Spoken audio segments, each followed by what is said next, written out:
une responsabilité de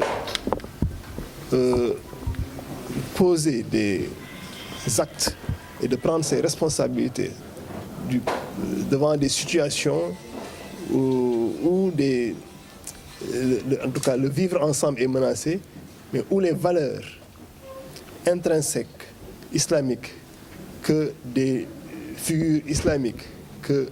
des associations islamiques, des universitaires ont pu inculquer à cette société. Et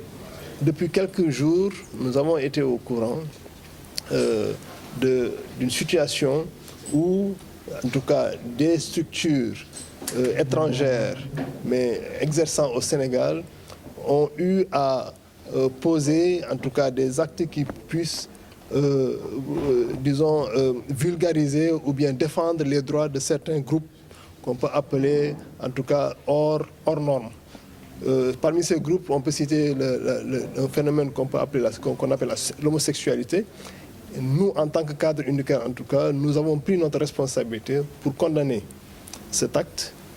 pour dire que nous n'acceptons pas que des groupes, d'où qu'ils puissent venir, puissent nous imposer leur position face à ce problème de l'homosexualité. Nous ne sommes pas seulement dans la condamnation. Nous avons, à travers les recherches faites par des sociologues sénégalais, en l'occurrence notre consoeur Fatou Sow-Sarr, qui est membre du cadre, sur des études qu'elle a menées sur la famille pour voir comment, en tout cas, rendre à la famille son véritable rôle dans notre société. Et c'est à ce titre que, sur la base de ces études, nous ne nous limitons pas seulement à la condamnation. Nous allons œuvrer pour que la société sénégalaise puisse retrouver les fondamentaux qu'on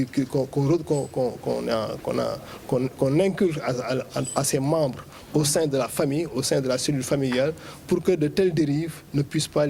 en tout cas, nous mettre dans une situation où nous serons, en tout cas, enclins à vivre dans une société où des dérives comme l'homosexualité puissent se vulgariser. Donc, je répète encore, au-delà de la condamnation, nous allons mettre en œuvre un programme de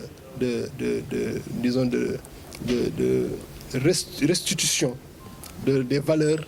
des valeurs sociales, des valeurs familiales dans notre société pour que de telles dérives ne puissent prospérer au sein de dans notre pays.